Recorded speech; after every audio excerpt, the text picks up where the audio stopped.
Je viens de passer 8 jours en Ukraine là, et j'ai accompagné des volontaires français. Vous savez, il y a un certain nombre. Il y a eu un appel au début du président Zelensky qui a demandé à des volontaires internationaux qui avaient des expériences de combat. Et donc j'ai accompagné 3 Français, dont un qui a déjà été militaire avant, et 2 qui avaient combattu ensemble au Rojava avec les Kurdes contre Daesh.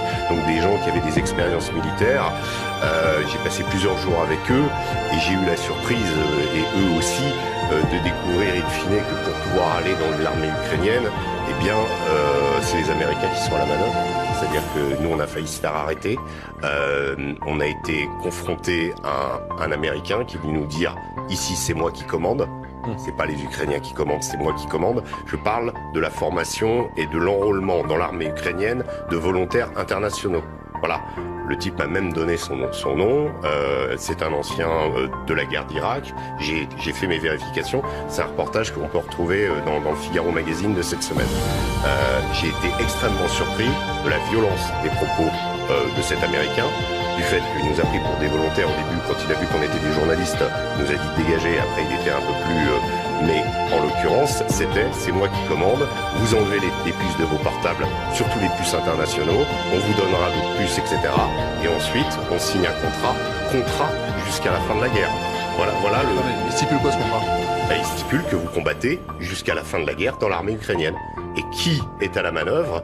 Ce sont les Américains. Je l'ai vu de mes yeux vus. C'est pas... alors, ce n'est pas l'armée américaine officiellement. J'ai compris. Évidemment, vous comprenez. On va pas le dire. Mais en l'occurrence, c'est quand même quelque chose l'empreinte des Américains. Ouais. C'est quand même assez significatif. On sait que là, hier, ils ont envoyé une centaine de nouvelles armes qui s'appellent des Switchblade, qui sont des sortes de drones qu'on envoie par mortier et ensuite qu'on peut téléguider, donc des nouvelles armes. Officiellement, ils l'ont fait et ils vont le faire. Donc ils ont quand même opéré par rapport à ce que dit Karim, c'est quand même la vérité.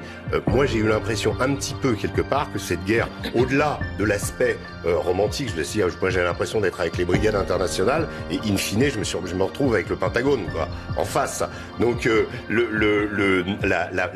cette guerre, c'est quand même une guerre russo-américaine, c'est quand même ça le fond du problème, et les Européens et tout le monde autour, c'est un peu à la marge. Voilà. 17h passées de 15 minutes, le rappel des titres avec Mathieu Devet.